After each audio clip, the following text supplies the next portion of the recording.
This episode is brought to you by HP Instant Ink. No one is reading your mind, but HP Instant Ink knows when your printer is running low and sends new cartridges before you run out. So you never have to think about ink. For details, visit hp.com/instantink Spotify. Conditions apply. Every day can bring changes, challenges, and opportunities that can also change your personal or business financial goals and priorities. As a true partner, Sandy Spring Bank can make it all a bit easier. Someone who really listens, understands, and then creates solutions in hard times and good times. We'll always strive to be your advocate, today and every day. That's real banking for real life and real business. Visit sandyspringbank.com/real. Member FDIC. Welcome to the New Books Network. 1. Hello, everybody, and welcome back to New Books in Medicine, a podcast channel on the New Books Network.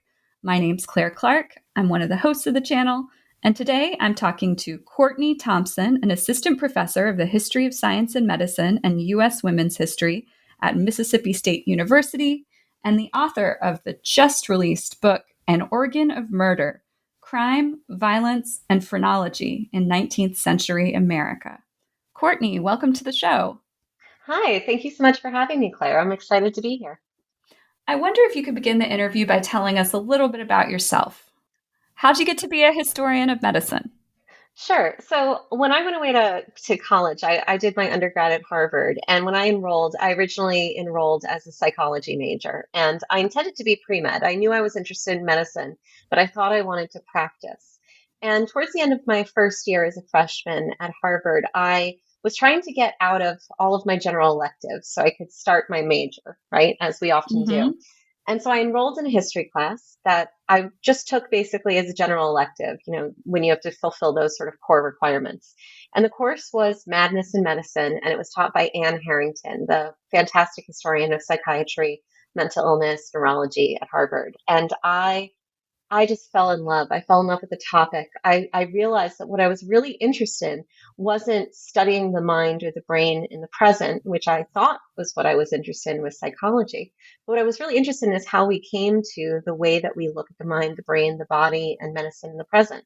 I switched my major to the history of science. And then as a junior, I had Anne Harrington yet again as the head of my junior seminar, our research seminar. And that semester, I realized that I actually really, really enjoy doing history research. The next year, I applied for grad school. I was lucky enough to get into Yale, and I ended up enrolling there in the program for the history of science and medicine.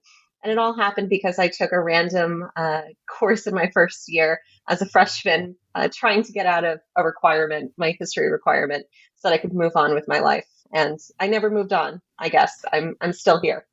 But after that course, you had have had a pretty straightforward trajectory. I think you are the first person I've interviewed on this show that has just gone seamlessly from freshman seminar to professor of history of science. How was the path to writing An Organ of Murder? Where does this project come fit in along the way? I mean, it sounds like a seamless path, doesn't it? But I can tell you that it was by no means perfectly smooth.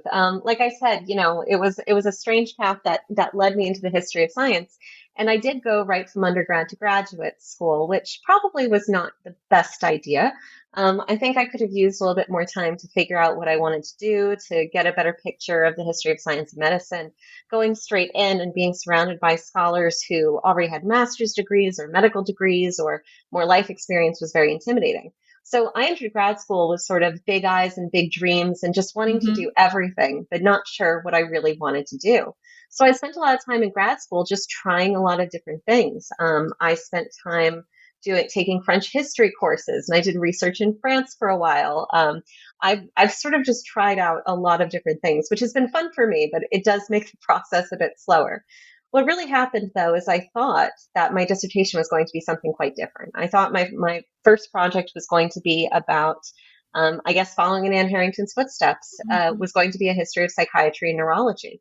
I was really interested in the brain. And I originally thought, I would do this project on asylums in the Second Empire in France. I went to do research there for a summer. And it was a wash. It was a flop. There was nothing in the archives, nothing usable. I realized the project I wanted to write wasn't going to be possible for me to write, at least as a graduate student. So I came back to the United States and had to start all over again at square one. And I went back to the archive. I went to the Beinecke and I started looking at basically everything they had about brains. Because I thought, well, brains are interesting. I want to do something about the brain, something about the mind. And what I quickly realized is if you want to talk about the brain in the 19th century, what you really have to talk about is the skull. And if you want to talk about the skull in the 19th century, then pretty quickly that leads you on a path to phrenology. Now, I didn't want to write a project about phrenology. In fact, there's a part of me that really regrets it because now I'm the phrenology chick and I'm going to be stuck there for quite a while. But you have to follow where your sources lead, and where my sources led me to was phrenology. And once I was there, once I was mired in all of these projects, all of these materials, all these documents, I remember going to Frank Snowden, and he said, I was telling him about some of the materials I had found, and he looked at me and he just said, "Well, Courtney, what are the stakes?" And I said, "What are the stakes?" And that got me thinking about this thing that just kept coming up, which is these phrenologists and these other folks interested in the brain and the skull just kept talking about murderers. They were just fascinated with criminals. And that made me think perhaps there's a story here about how criminals came to be the central object for the study of phrenology in particular, and for other studies of the brain, the mind, the skull in the 19th century. Can you give us a little bit more detail about what phrenology is exactly? Because it's not practiced today. Well, I don't think. Maybe we'll get to that. I could dispute that. I think we are still very much living in a phrenological world, or a world that's very much informed by phrenology. But phrenology we can define fairly simply as the 19th century study of the cerebral localization of the brain via the skull. So what phrenologists were doing was trying to make sense of different qualities of mind. Some of these were intellect, some of these were moral or character-based. But essentially they were trying to break down the mind into sort of discrete units, which could be mapped onto the brain itself and what were referred to as organs. So different sort of areas of the brain were each organs or centers for different aspects of intellect or morality, for example. And the idea was that the shape of the brain that manifested these organs would also then correspond to the shape of the skull. So in an era before CT scans or fMRI, you can't just scan a person's brain, head and see what's inside. We don't want to cut open a bunch of people's brains while they're alive to see what's going on in there. So by studying the skull, you could get a sense of what was going on with the brain underneath it. And therefore, you could say something about the mind of an individual, and more than just their mind, their character, their potential, perhaps even their future. So the origins, I do want to stress to this science, no matter how strange it seems to us, were absolutely scientific and anatomical in nature. The early scientists who first proposed it, Franz Gall and Johann Spurzheim, were both physicians and anatomists, and they did a lot of early work with the anatomy of the skull and the brain. And while there was a lot of debate, not everybody embraced this science immediately in the early decades of the 19th century. Its early spread was largely through elite intellectual circles of physicians, professors, legal scholars, etc. So we often sort of dismiss phrenology today as this pseudoscience that nobody takes very seriously. Pseudoscience is a word I don't even use in the book. It's not a word that I like because it's not useful for thinking about, especially the early stages of the science as it was developed and as it began to proliferate. So the book focuses, let's kind of jump into the story that you start to tell. The book focuses mainly on the United States from the 1930s or 1830s up until the 1850s. Can you tell us a little bit about the two cohorts of phrenologists who were operating during this time? Yeah, sure. So in the book, I distinguish between two groups of phrenologists, or people interested in phrenology, might be a more accurate term. So we have on the one hand, before we even get to those two groups, we have our sort of phrenological founders, our European scientists who developed this this set of practices. In the United States, something really interesting happens. As phrenology is translated into the United States in the 1830s into the 1840s, the group that initially embraces it are by and large elite intellectuals who I refer to as phrenological enthusiasts.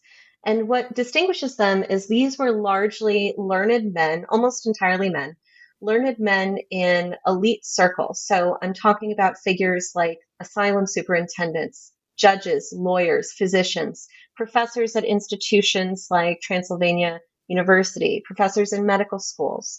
Other figures, we might include, even the presidents of Harvard and Yale at this time had some interest in phrenology. So the early sort of entry of phrenology into the United States was shepherded by these elite intellectuals who, the reason why I don't refer to them as phrenologists as such, and instead phrenological enthusiasts, is that phrenology was never their profession. It was never their single identity. It was a science, a set of tools that they thought could be useful for their study of the body, of the mind, and of things like crime and other social problems. So phrenological enthusiasts were these elite intellectuals who embraced phrenology, who used phrenology, who spread phrenology, who published on phrenology, but were not necessarily phrenologists. It was not their full-time job. They were professors or doctors or lawyers, whatnot. The other group of phrenologists is the one that we're probably more familiar with, and that's the practical phrenologists, as they called themselves at the day. This was a group of phrenologists, most notably Orson and Lorenzo Fowler, the Fowler brothers, who popularized phrenology. And instead of speaking mostly to elite intellectual circles, they were much more interested in speaking to a middle-class audience, of selling phrenology, selling texts, selling journals, selling their services in reading heads for a fee. And some of them were certainly elite in their own origins and their own education. But what's sort of crucial about the distinction between these two groups is their educations tended to be different, their audience tended to be different, and their profession tended to be different. So our practical phrenologists generally were phrenologists. That was what they called themselves. That's what they would put on their business cards. And what they did full time was phrenology, as opposed to our early phrenological enthusiasts. And the point that I want to make about these two groups is that our image of phrenology in the 19th century United States is so focused on the work of the practical phrenologists, their popularizing efforts, their public lectures, the reading of heads for a fee, all of that this obscures the earlier influence of phrenology in other circles, including medicine, the law, and reform, where elite intellectuals who, again, didn't call themselves phrenologists, but used, wrote about, read, studied, argued with phrenology, had a pretty big impact and paved the way not just for the efflorescence of practical phrenology at mid-century, but also for the continued spread of phrenological thinking through various sort of different intellectual fields, some of which we still feel the effects of to this day. So where does phrenology fit into the history of medicine? Have other historians of medicine talked about it? How do these kinds of two different groups of, well, on the one hand, phrenological enthusiasts, and on the other hand, phrenologists, fit into a larger narrative of the development of medicine in the U.S. in the 1800s? Yeah, so this is a great question. What is medical about this story? And I think there's a few different parts to this, right? So first, we have the origins of itself. It was developed by physicians and anatomists based on body knowledge, right? Based on knowledge of the mind. And I should say that, phrenology does have a home in the historiography. There's a very robust historiography of phrenology. You have figures like Steve Chapin and Roger Cooter and Jeffrey Cantor writing about phrenology as sort of a case study in the 1970s and 1980s of the social construction of scientific knowledge. But phrenology has also long had a place in histories of medicine, especially histories of neurology. I'm certainly not the first person to posit that phrenology can be seen as an early iteration of cerebral localization, and it's often seen as sort of key in the development and articulation of the history of psychiatry, the history of neurology, these various studies of the mind. And of course, it has something to say about racial science as well. What's interesting about the story that I want to tell, especially because once you get crime into the mix, you start to think, well, we're getting very far away from medicine here, right? And the answer that I came to has to do with the influence of phrenology on medical jurisprudence. Essentially, what happens in the 1830s and 1840s is this is a period when phrenologists were not the only ones concerned with the mind. Certainly since the beginning of the century, there have been a lot of innovations in the field of psychiatry, a lot of studies of mental illness more generally.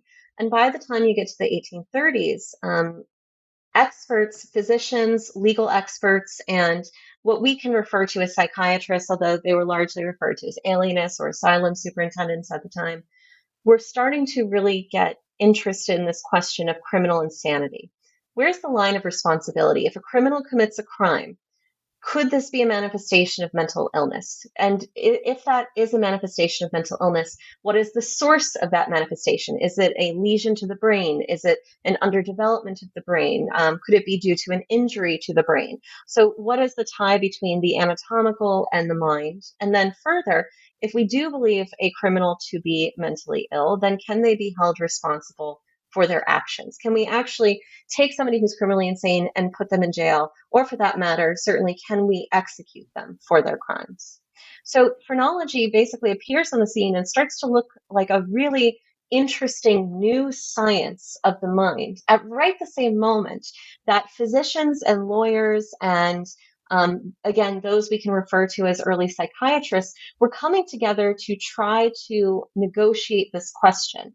And phrenology offered a really good way of thinking through exactly these permutations. It offered a language for understanding mental illness, and especially related to criminality.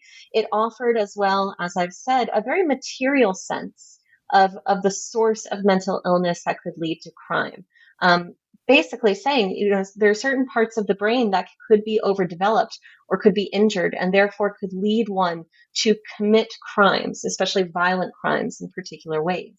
So what phrenology seemed to offer physicians, medical scholars, legal scholars, was this potential explanatory system that could make sense of mental illness, but could also offer a practical solution to this problem of what do we do with the criminally insane, if such a category exists. So phrenology gets pulled into these discussions by physicians on the one hand, by asylum superintendents on the other, and by legal scholars who are very interested in the possibilities that phrenology held for making sense of this particular set of questions. And so what this means is that places like the courtroom and the prison become phrenological sites for the production of knowledge and for the testing of expertise and the extension of expertise. We have examples to the 1830s, 1840s, and 1850s of phrenologists being called to the stand to testify in court cases as medical expert witnesses. And some of these were physicians who used phrenology, who we might term phrenological enthusiasts, and some were self-declared phrenologists. So both of those groups are coming to bear. Not to mention that phrenologists were also called into the prisons to conduct autopsies, to examine brains and skulls of recently executed criminals to make sense of the actions that they undertook. So phrenology becomes this way for it offers a sort of solution to, as I said, what was then a very challenging medical legal problem. And it's also appealing because it shores up medical expertise at a time when medical expertise in the United States was also, I don't want to say on the decline, but during this Jacksonian era, there was a lot of doubting of experts and expertise. Medical expert witnesses were really looked down upon. James Moore has a lot to say about this. Legal experts weren't always that well respected. So phrenology looked like a potential solution to several different kinds of problems. It could shore up expertise. It could solve this rift between medical and legal experts on various aspects of the body of medicine, and it seemed to have something to say about this intransigent problem of criminal insanity. Could you give us an example of how phrenology does these things? This book is, for our listeners, this book is filled with examples from the press at the time, from the courtrooms, from anyway. Do you have a favorite one? Oh boy, I have so many favorite. It's hard because they're all my children. All of these examples, right? The one that I'm going to talk about is actually the first case, the case of Major Mitchell, which other scholars have written about before, and which I take as a sort of starting point for this moment. So in 1834, there was a phrenological enthusiast by the name of John Neal living in Maine. And he was a lawyer, he was a novelist of the era, but he was also really into phrenology. And he wanted a test case, essentially, to see if he could prove that that medical legalism could incorporate the lessons of phrenology. So 1834, we're in Portland, Maine, and there a 9-year-old boy by the name of Major Mitchell, and Major Mitchell was his full name. His first name was Major, which I always think is really funny. Okay. Major Mitchell, 9-year-old, he assaults another young boy and injures him. He assaults him quite badly. The other child survives, but Mitchell is arrested and he's put on trial for the deliberate maiming of this other child. And Neal steps in as his attorney. And the thing is, Neal isn't that interested. And he admits this in later writings. He's like, I wasn't really that worried about this kid. He basically says he thought Mitchell should go to jail, refers to him as a little monster elsewhere. Like he's not really interested in defending Mitchell as such. What he's interested in is defending phrenology. And that's what he sees this case as an opportunity to do. So what Neal does is he hinges his entire defense on phrenology. He argues that when Mitchell was a child, he fell down and was injured on the side of his head, right? And that this left essentially depression. And this is the problem with a podcast, is that I have these great images I would show you if I could, but we're not in a visual medium right now. But essentially, the area that he purported to have injured was one that had an effect, Neal argued, on his behavior, on the actions that he undertook that led to his criminal behavior. So Neal calls to the stand 3 different expert witnesses, all physicians. They're all doctors. And 2 of the 3 of them, sort of with prompting from Neal, use phrenology in their arguments. They use phrenological knowledge. They actually cite some of the founders of the discipline, Gall and Spurzheim, and this is what he wants. This is exactly what he wants. Now, the prosecuting attorney objects to this. The judge eventually throws out this testimony, and basically there's a really fascinating back and forth where they're arguing about the nature of scientific expertise, whether you could count this as scientific expertise, because that's what the debate really was at this point in the 1830s. To what extent was the science? Was it too new? Could it be useful? How could it be useful within a court of law, right? Mm-hmm. So eventually the judge throws out that particular data. He's not allowed to use phrenological arguments anymore, and he loses the case. Mitchell, the 9-year-old, is sentenced to 9 years of hard labor. So that's the 1830s. But the thing that's fascinating about this is that despite the fact that he lost the case, Neal thought this was a success. Because he argues at several points, because he writes about this case later in his life several times, that this case was actually a triumph for phrenology, because what happened was that they were able to put phrenological witnesses on the stand. And even if they didn't succeed, that didn't mean they weren't going to eventually. And what I talk about in the chapter is the way that, and this chapter is based on an article that's in JHMAS, so if anyone wants to get a taste of the book, that's a good place to go as well. And that's Journal for the Journal for the History of Medicine and Allied Sciences. Sorry. It's a long title, so the acronym is simpler. But the thing that's fascinating about this is what it actually does is it doesn't just signal what John Neal wants it to signal, this sort of opening of the doors to medical legal experts who can then take the stand.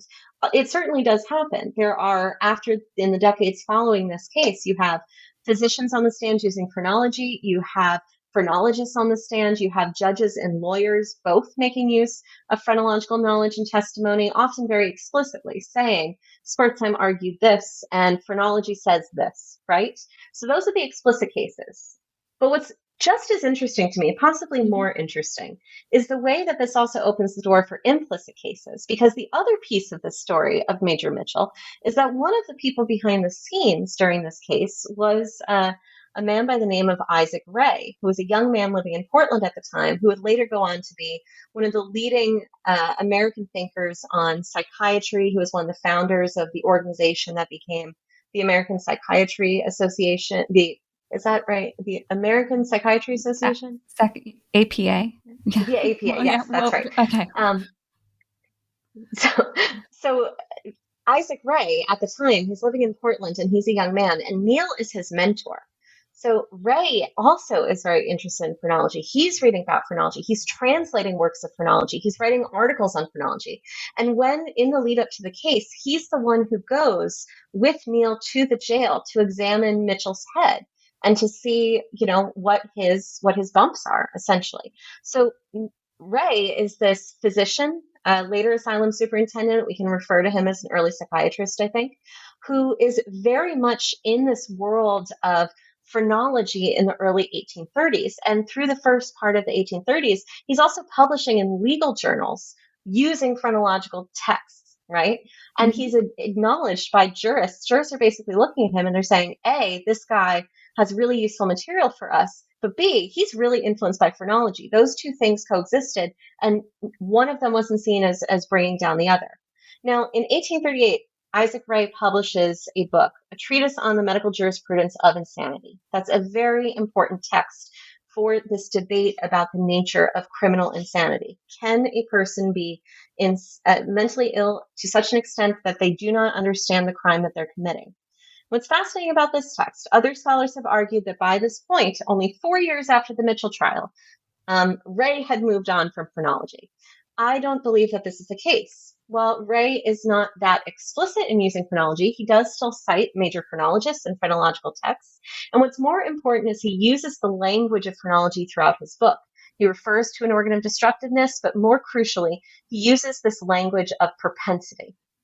And propensity is not a term, it's not language that was invented by phrenologists, but it was one that was swiftly adopted by them, particularly Spurzheim, and rapidly became associated with phrenology, such that if one was referring to the organ of destructiveness, which is the organ of murder of the title, one would know that what that meant was that a person had a propensity to destroy. The two ideas went hand in hand with one another.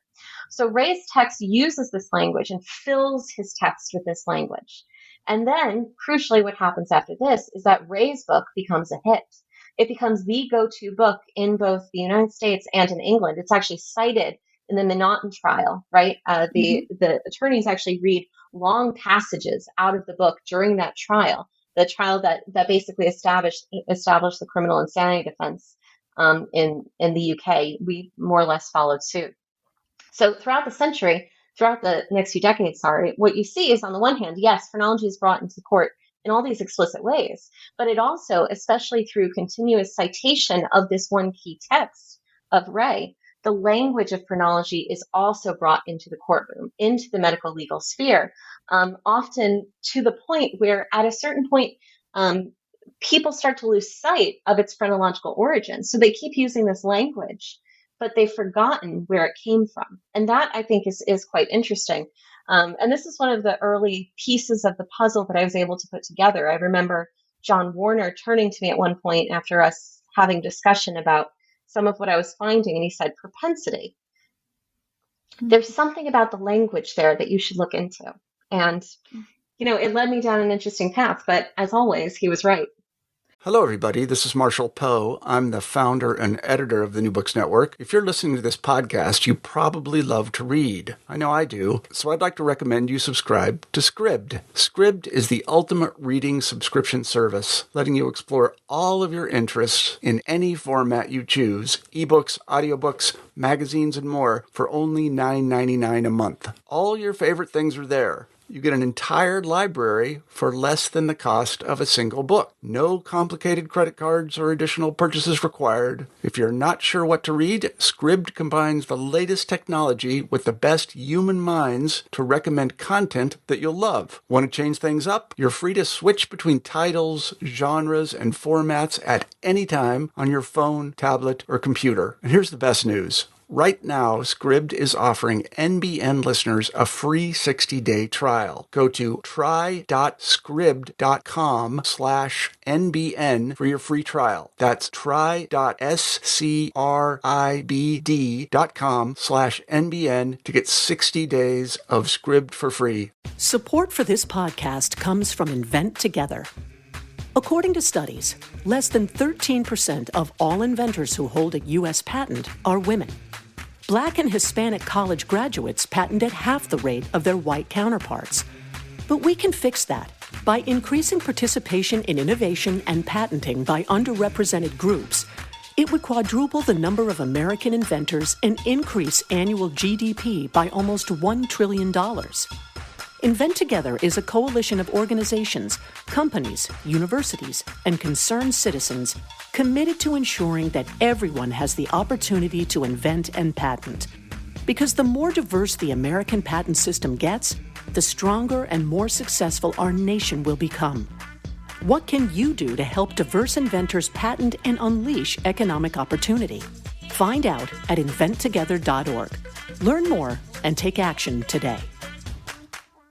So, how does phrenology move? It moves into these institutional spaces, the courtroom, the prison, and then through the work of phrenologists into popular culture. Can you tell us a little bit about how phrenology comes to relate to 19th century popular culture? Sure. So it was a process, and I think it was a longer process than most people realize. The efflorescence of practical phrenology doesn't really kick off until about mid-century. By that point, by the time we get to the 1840s, most of my elite phrenological enthusiasts had largely moved on from the topic. So even as elite phrenology is on the decline, that's when popular phrenology or practical phrenology is on the rise. So a lot of the responsibility for this emergence of practical phrenology in the 19th century is usually laid at the feet of two men, Orson and Lorenzo Fowler, and their sort of associated circle, because eventually, Lorenzo's wife, Lydia Folger Fowler, gets involved. Jessie Fowler, who's one of their daughters, it becomes sort of a family affair. So then with the Wells family, Samuel Wells is one of their associates. All of these folks sort of become like the nexus of American phrenology. Well, of course, it was never that simple. Pretty much every region had a few local phrenologists, a few traveling phrenologists. There's records of them all across the United States. If you go into any average archive, you can find all sorts of phrenological records from random phrenologists everywhere. But this was at least in the case of the Fowlers, this was a very concerted effort to bring phrenology to the masses. They discovered phrenology as young men when they were attending college, essentially, and decided to basically make it their life career. Orson takes up, he's sort of more settled. He hangs out in Philadelphia first, then in New York City, eventually taking control of the American Phrenological Journal, which had been founded primarily as a journal, mostly for a medical audience. And when the Fowlers take it over, it's mostly Orson's project, but Orson and Lorenzo collaborate, of course, throughout the century. They turn it into this organ of practical phrenology, and especially an organ of their reformist politics as well. So what you see is by the time we get to mid-century, their American Phrenological Journal has a readership of 20,000 people. That's not small, right? Mm-hmm. Not to mention that they're also publishing yearly almanacs. They are offering readings for a fee. Lorenzo also, in the early days, when he was still quite a young man, took on basically a cross-country trip, going from town to town, talking about phrenology, reading heads, all of this sort of thing. Now, the thing that's kind of fascinating is our early phrenologists are phrenological enthusiasts, right? We're really against these practices. Folks like George Combe, a lot of our American phrenological enthusiasts really disparaged the notion of public lectures and of reading heads for a fee. They thought that it cheapened the science. They thought that you shouldn't read the heads of living people, although living respectable people. So that still allowed them to examine criminals, of course, but you shouldn't read the heads of normal people, of course. That would be a bridge too far. So there was very much in the early days this in the 1830s, for example, as the as the Fowler brothers are just starting out, what they're doing is very much looked down upon by our elite enthusiasts who basically think that the place of phrenology should be in halls of science and in universities and in courtrooms. It shouldn't be on the streets. It shouldn't be, it's good certainly, especially within Boston's Lyceum culture, right, to educate the public, but that doesn't mean they need to be doing phrenology. Right. So what the Fowler brothers were really trying to do was democratize the process. And not to mention, they made a living that way. They made pretty good money. And over time, they were able to charge more and more for their services. They set up shop in New York and had their phrenological rooms, which over the century involved obviously a lot of readings of heads, a lot of public lectures. By the end of the century, they basically had courses you could take for, sort of phrenological institute. So this was absolutely a practice of commodification. It was very much their intention to spread it, but that was not, but again, it's intention with the goals of our earlier enthusiasts of the beginning of the century. But over time, phrenology really does become quite pervasive. How does it relate to 19th century popular culture? Well, it was popular culture by a certain point. Phrenological language and image became very widespread. You see phrenological jokes and stories in detective novels, in sentimental fiction, in poetry, in humor, of course in satire, of course in comedy, lots of jokes in newspapers, phrenological coverage in newspapers, of course. And, even showing up in things like minstrel shows. So phrenology really did pervade a lot of the cultural products of the 19th century, such that one could make a joke in the 1880s or 1890s in the context of, say, a minstrel show. I do talk about minstrel shows a little bit in the book, about the organ of destructiveness. And everybody who is watching that performance would know exactly what that was and what it meant and what it signified. So the language and the imagery became so widespread that it could be used in this sort of shorthand, such that whether you're a judge in a courtroom, which certainly happened, or a reader of a popular work of fiction or somebody reading the newspaper, you could open it up and you could see a notice or information or something about the organ of destructiveness, which is the main focus of the book, and know what that meant and what that looked like and where in the head it was. That's how widespread the images, the language, and the theories of phrenology became. So what happens to phrenology? What happens going into the 20th century? What becomes of it? Well, I mean, phrenology dies several deaths is the thing, right? It's sort of like, at the end of Lord of the Rings, Return of the King, and there keep being endings, and you think, oh, this is it. It's never quite it. So I would say we're still in that long ending, honestly, waiting for that post-credit scene to tell us that we're not quite out of it yet. So, it depends on what you're talking about. Like, when does phrenology really die out? Where does it end? Well, does it end when the scientists and physicians start to turn away from it in the late 1830s, early 1840s, when the critiques of especially French anatomists basically kill its scientific credibility? Well, that's one death. But in the 1840s, that was the same time that practical phrenology was becoming very popular in the United States. So is that what kills phrenology? Phrenology arguably dies another death at the turn of the 20th century, except does it really? There was still an active phrenological society in the United Kingdom, for example, into the 1930s and 1940s, possibly only disrupted because of war.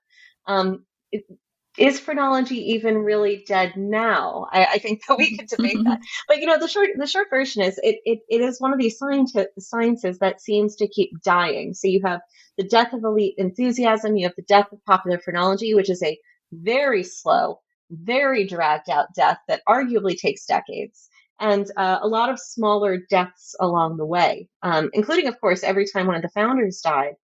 That led to, on the one hand, when Spurzheim died, that was actually really the moment that set off phrenological enthusiasm in the United States. But when the Fowler brothers die, some of their children and relatives carry on their name, but they simply don't have the same star power. They don't have the same drawing power as the Fowler brothers had themselves. So what disciplines take its place? Well, first and foremost, you have neurology, right? When Broca and Wernicke and others at the middle of the century are starting to engage in their practices of cerebral localization in Europe, when these things are talked about, early neurology, early cerebral localization, one of the first things that people do is they point to it and they say, "Oh, that's the new phrenology. They're doing phrenology. It's different, but it's still phrenology." And I should say that phrenologists love this. They absolutely want it to be thought of as being in the same company as these new phrenologists, as they called them. So with regard to studies of the brain, and especially cerebral localization, what neurology has to do for most of the 19th century, the latter part of the 19th century, is fight the associations with phrenology, because that's what it looks like to so many people. At the same time, with regard to crime in particular, we have the emergence at the end of the 19th century with criminology. You have Lombroso and his notion of the born criminal. You have Bertillon and the Bertillon system of anthropometry, criminal identification. You also have the early sort of trials of things like mug shots, fingerprints, and so forth. But what you get that I think is very different in that the sort of, and I'm using finger quotes here, the birth of criminology, which I would argue is not a late 19th century story at all. But one of the things that's interesting about that is the pessimism of these late 19th century theories of criminals. This idea that you can't reform them, that your only goal is to identify recidivists, that some people can't be, are just born that way, right? It's basically what Lombroso argues. Whereas our phrenological criminology of the earlier part of the century was much more, I would say, optimistic with regard to the potential for the reform of criminals, for the reform of society in general. So the book concludes with, and we've alluded to this several times, and this is a quote, that the phrenological impulse lives on in American culture as a dark mirror reflecting and shaping ever-evolving phrenological futures. So how is phrenology still with us? Where can we observe its traces? How there are phrenological futures? What? I would say a phrenological present, even, which is something I wrote about fairly recently. So, I mean, I think that I just this morning, I was actually giving a guest lecture in somebody's class, and one of the students asked a really interesting question. And during our discussion, the point that I came to essentially with the students was once you start seeing it, you can't unsee it, right? Mm-hmm. Phrenological language and imagery is pervasive in modern American culture. And if the images and the language are pervasive, then I would argue so too are the assumptions, especially this notion of the naturalization down to the bones, right? Of certain kinds of difference, of certain kinds of character or intelligence, right? So in the book, I talk a lot about language and image, especially the language of propensity on the one hand, and on the other hand, the imagery that was associated with good and bad heads. And again, this is not a visual medium, but the very short version of it is bad heads, generally speaking, were wide heads. They were wide, especially over the ears, usually narrow in the crown of the head. So picture a wide face, and that is a bad head for the phrenologist. Whereas a good head was a narrow one, especially narrow over the ears, with a high forehead, all that sort of thing. Now, if you start to look around in the world, what you'll see, first of all, is you will hear the language of propensity everywhere, especially in discussions of crime. Think of true crime dramas, television shows, newspaper coverage of criminals. That language is everywhere. And what it does, I think, is naturalizes, again, this assumption that certain aspects of character are immutable and one is born into them, right? So this notion of propensity is one that naturalizes criminality down to a person's essential being. And that, I think, is a very phrenological point of view. On the other hand, the imagery is also everywhere. The students in this class I was in this morning, basically after we looked at a lot of images, and they started to comment on how similar these images of good and bad heads are to cartoon characters. And they're right. Watch Disney cartoons, put on an average cartoon on television, and you'll see good and bad heads based on the lessons of phrenology and physiognomy, I should mention, everywhere. We're still using this language. But cartoons don't seem to be very serious, right? We don't seem to think cartoons are that important, nor do we think it really matters that, the image of the phrenological bust is used so much. So, I mean, who cares about that? Well, I mean, one reason why we should care is because these images of good and bad heads, narrow heads being good, wide heads being bad, first of all, also code for a lot of race and class aspects of identity, and as well as gender and disability, which I do discuss a bit in the book. But these assumptions are also being replicated in the present. So just this past fall, and I could pull out any number of examples, because every few months this happens again. And then everybody sends me the article, and then I have to, I will never be free of it. But, just this past fall, there was an article published in Nature Communications, which is associated with the journal Nature, right? An article that used machine learning to analyze basically trustworthy faces, right?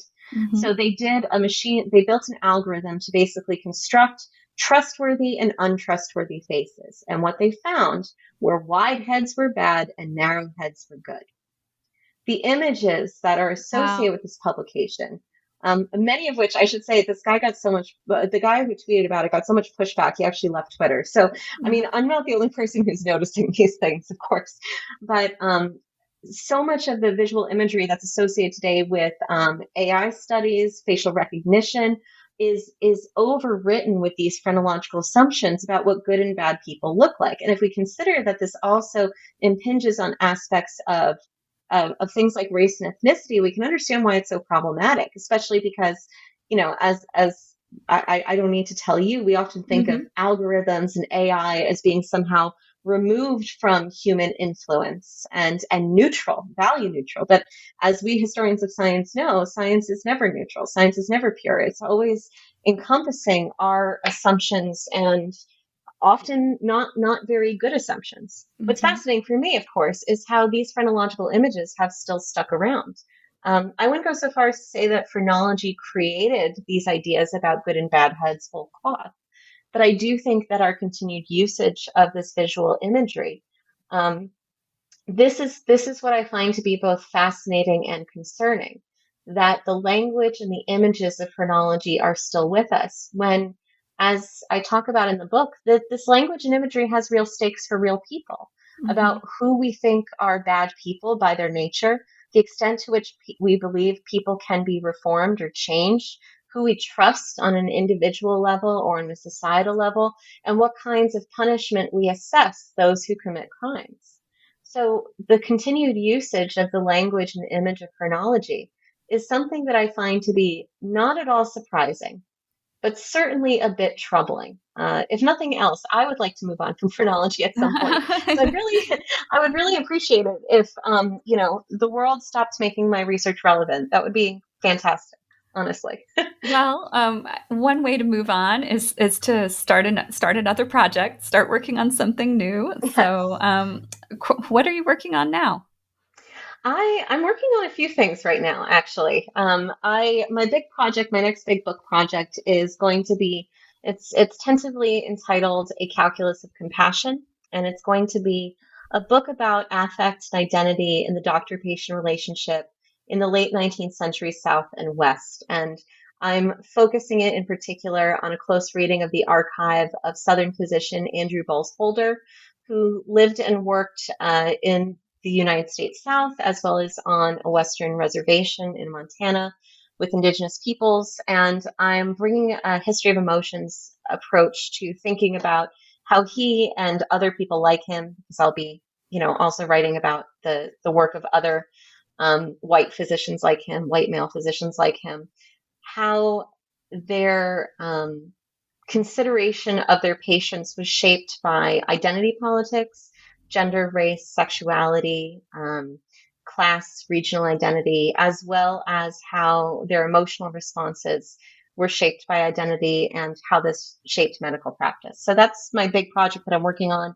In addition, I'm also exploring a new project on precocity in the 19th century. So I came to this sort of by accident. I found a few articles in a 19th century journal while I was looking for material about my big book project about precocious pregnancy, so children having children. And it's honestly very depressing, but kind of hard to look away from. And right now it's just an article, but I'm thinking a lot about the various meanings of precocity in the 19th century. So what makes children children? What do we do with children when they act in ways that are older than their years, whether that's in an intellectual or creative fashion or acting out sexually? So that's another possible project. And then finally, I'm also co-writing a pop press book with a physician and a policy analyst that's going to be about the modern healthcare system. So Wow. it's a complete departure. It's been a really interesting process to try co-writing, and with the three of us are from such different backgrounds. You can imagine our voices are quite different in the dress, but it's actually I'm pretty excited about it. If nothing else, it's a really nice break from the more academic writing that I've been doing. So it's been fun to work on and to think about, sort of as I think about the next stage of my career, how do we talk as historians to the public? And I think if there's one thing COVID has taught me, and this project has actually grown at least in part out of the COVID year, it's that we historians of medicine really do have a duty and a responsibility to speak to a broader public and to make the case for why the history of medicine needs to be part of the stories we tell ourselves about the United States as a nation. Well, Courtney, you've convinced me, and all three of those projects sound wonderful. And we'll see, which of them gets back on the New Books Network first. Oh gosh, who knows? Who knows at this point? I'm very distractible, so it could be anything. Thank you for taking time to come and share your work with us today. Thank you so much for having me. This was a pleasure.